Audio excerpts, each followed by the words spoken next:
Hey, welcome back to Coffee with Composers. It's been a while.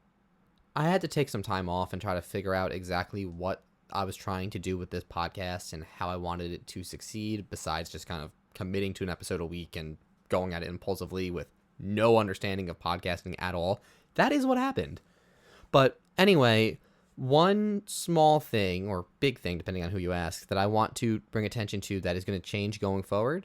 I am doing video podcasts now, starting next week and going until I get bored with this. Our interviews are going to be on YouTube. The audio version of the podcast will still be available on Apple Podcasts, Spotify, Pocket Cast, Overcast, whatever you use as a podcast player. But if you want to check out the video of us having a conversation, or if you just want to see the face behind the voice, check out the YouTube channel. Subscribe. I have a lot of awesome composer content coming too, so it's definitely going to be worth checking out. But thank you, and let's just hop into it. Joshua Moshier is a 3-time Emmy-nominated composer. He's worked on the Looney Tunes cartoons on HBO Max, The Day the Earth Blew Up, a Looney Tunes movie, the TV show Baskets, and most recently, the new Netflix animated series, Haunted Hotel. I got a lot out of this interview, and I hope you do too. Please enjoy. So Joshua, thank you for joining us today. I recently saw the new Looney Tunes movie, congratulations, and I love the music for it. I noticed, though, you also worked on tons of the Looney Tunes shorts for HBO. Can you talk about the process going from working on those shorts versus the film a bit? Sure. Well, it's nice to talk to you. Thanks for checking out The Day the Earth Blew Up. The shorts were a lot of fun and a project that stretched over many years. So I was lucky to get to develop a workflow and a approach to that music over about 4 years, which is pretty rare to be doing, a short a week for that long within, a specific aesthetic. And so we were recording live, and I was doing all kinds of sequencing on top of that. And it was a great training ground for what became the feature. It's awesome. And one thing I kind of noticed when I was researching you is you said there's a lot in cartoons specifically. A lot of people try to do that like Mickey Mouse thing where they're always trying to hit every small movement, but you have a different approach, right? That's true. I just don't think of it that way. I never have, and I don't even think that someone like Carl Stalling thought of it that way. I try to approach it as I would like as a member in a band. Like you have a role, and sometimes it's your role to play out, and sometimes you fade into the background a bit. And I'm very conscious of not following a formula or trying to repeat what have become maybe cliches over decades and decades. I really try to develop something that feels personal to me as an approach, and that is something that maybe somebody else wouldn't do. When I see something, I like to ask myself, like, what could I do that would be a little bit different than maybe has been heard here before? I think that sort of approach also kind of came out in your work with Baskets when you were doing more, almost like an interesting blend of production library versus composing. That's interesting you put it that way. Would you care to explain a bit about the process on that show in particular, how you were kind of going about the music there? Sure. Well, one thing that's interesting about how I started on that show is that they were using a production library quite a bit before I joined. They had a certain number of tracks that were wonderful by Andrew Bird for the pilot, and they were reusing some of that throughout the show, and they were trying to bridge the gap with production libraries, and they needed more bespoke options. And so I had started writing music away from picture and sending it to them and getting feedback of what was working and what wasn't. The first opportunity I had to really write to picture was in the first season. The second to last episode was filmed in Paris, and it's just an incredible episode. It's so visually beautiful, and you really feel the excitement of the cast to be there and the characters to be there. And that was something I spent a lot of time just really exploring what we could do with music in this scene, because it's really showing Chip at his happiest and most imaginative and inspired, in contrast to what his experience is in Bakersfield when he has to move home. And so that was, I think, the first time that the especially the editors that I was working with on that show, who I worked with very closely, um, saw what we could do together to picture, as opposed to pulling in a track from a library. But that said, there is something special about when a piece of music exists outside of a scene, and when you lay it in, like a production track or just music that you've written for something, away from picture, because it gives it kind of that documentary feeling, and you're a little, it's not, you find some surprises about things that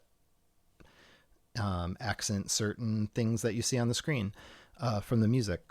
And I felt like I wanted to preserve that in my work with them. So I really pushed myself to find new sounds and not create everything too much of the same palette of colors.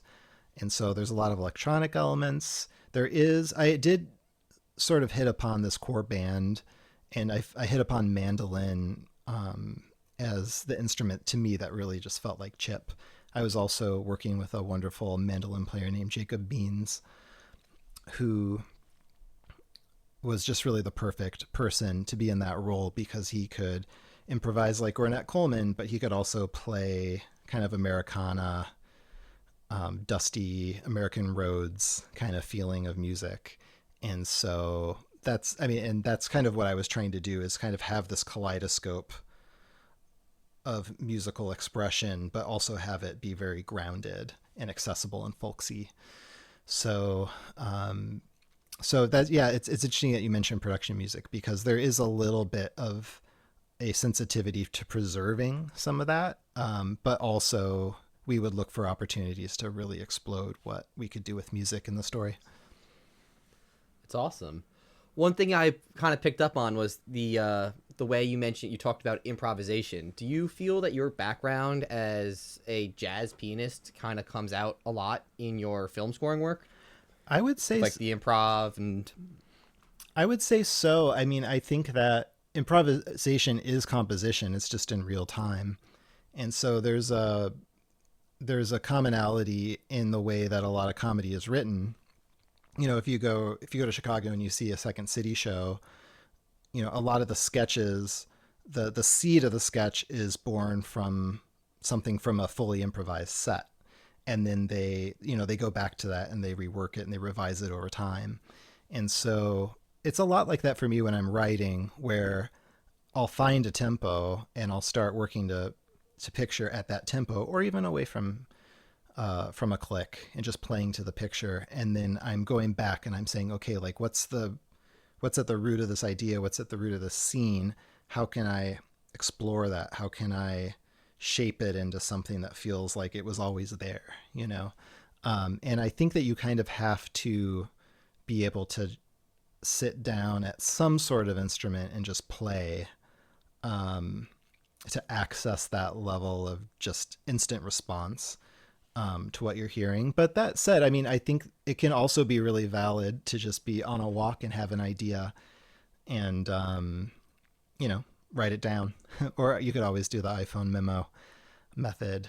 But I do think there is a lot to be learned from developing a strategy and then trying something totally different so that you're not repeating yourself. do you find that when you work on a new project, you have a similar workflow for each project, or are you kind of changing the way you work in addition to the way you're approaching the music? I So when something that I was inspired by, following, especially I really enjoy following the work of animators and animators who bridge into live action. I'm really interested in people who cross over, comedians who cross over into drama, animators who cross over into live action people that cross over into animation. I just think that there's a lot of interesting things that happen when you leave a place that you're most comfortable, and you bring some ideas from that discipline to a new one. And one person I really admire is Brad Bird, who directed Iron Giant, The Incredibles. And I think I remember him in an interview talking about how he tries to do something technically different or new in each project that he does. And I've tried to do that in music, as I approach like what's some new tool that I can bring to this, whether it's a synthesizer or how I'm approaching my workflow or how I'm getting my ideas down, but something that's fresh and exciting, but that's also pushing the art and the music in some kind of technical way or new creative way. Awesome. Speaking of just workflow and stuff, I think another interesting thing, just because we were talking about animation, is your approach to spotting a bit. How do you typically, what are you going after? Because I know in Looney Tunes, the movie, where most people would try to score like the scene or score the characters, you tried to keep it more towards the relationship between them, was, I guess, the basis of the thematic material. When you're having a conversation with directors, how are you kind of approaching where you're going thematically? I think it really helps to ask a lot of questions. I like to try to get a feeling for what's at the heart of whatever the thing is that we're doing. I just worked on this show called Haunted Hotel, and the heart of that show is really a family, and there's some sadness because the two main characters are a sister and a brother, and the brother is a ghost because he died, and so they're still in relationship with each other, managing this hotel. But there's warmth that they're still together, but there's also some sadness that they're not fully together. And so when the music has an opportunity to stretch, I think that is something that I'm trying to tap into when it's appropriate. I mean, there's also a lot of jokes that are important to support. But I think asking a lot of questions about like what's at the heart of what we're doing and how can the music really support that, because that to me is a much more important question than like starting with like kind of instruments are we thinking, what kind of style, what kind of genre, because those things kind of are less core to what we need to be doing. I think that when you ask the core question, then a lot of the opportunities and ideas for what you could do spring from that, and that can point you towards an answer or a creative solution that you might not have thought of. Wonderful, wonderful. How did you get started? When you were in college, you were a jazz pianist working on student films, but how did you transition from that to working on weekly episodes of the Looney Tunes, doing the movie? Sure. And yeah. I went to school just outside of Chicago and was after school working in Chicago as a pianist. I played with this wonderful trumpet player named Marquise Hill, and I was also meeting people who were performing at Second City, IO in Chicago, doing improvised shows. And I never really made inroads into music direction on the stage because I just had other things going on. But those friendships led to making things that we would just put on the internet. And one of those things that I worked on was called Shrink. And it was a show co-created by Tim Baltz and Ted Trimper and a friend of mine named Steve Sullivan. And Tim is a great comedy actor who is on the Righteous Gemstones, among many other things. Ted Trimper went on and was a field producer for The Daily Show and has done a lot of amazing work as well. And we worked on Shrink as a web series, and then it became a show that NBC picked up as a digital show. And so that was one of the first things that I knew that I would be working on. It actually happened right around the same time as Baskets. So I went from,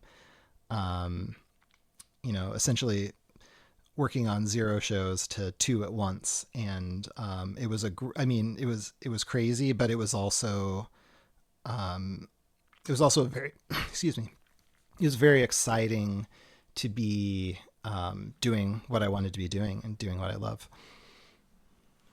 Awesome. And at what point would you say you've kind of felt like, not that I'm sure that this doesn't still happen, but like you're kind of at like, hey, like this is good. I'm at a stable spot. I can kind of make this work consistently.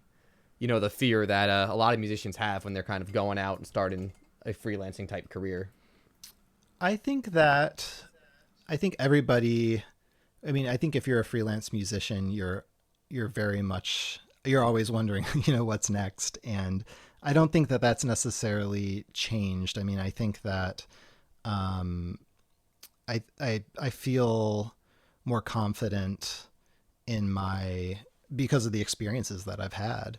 And that's a really nice thing when you start a project to know, these are some of the things, kind of the way things go, and to have some solutions in your back pocket. But also I think I've tried to remain very flexible and open-minded about not doing, as I was saying, not doing the things the same way. So I don't know that I feel terribly different now than when I started in terms of, when I'm getting into a project, because I think the excitement is really at the core of where I start from. And the thing that I really try to protect and to encourage. What sort of things when you're working on a project, like musically, what excites you? Oh, I love when there's opportunity to tell a story without dialogue. I think that is wonderful. I'm also a big advocate for opportunities for there to not be music, because I think when you return, that's an opportunity too. It's kind of like a character walking in a scene and leaving, and what is the entrance? That's an exciting puzzle. I like looking for new ways to bring in musicians that I love. So I'm kind of always keeping a mental or like a written list of someone that I'd love to work with, or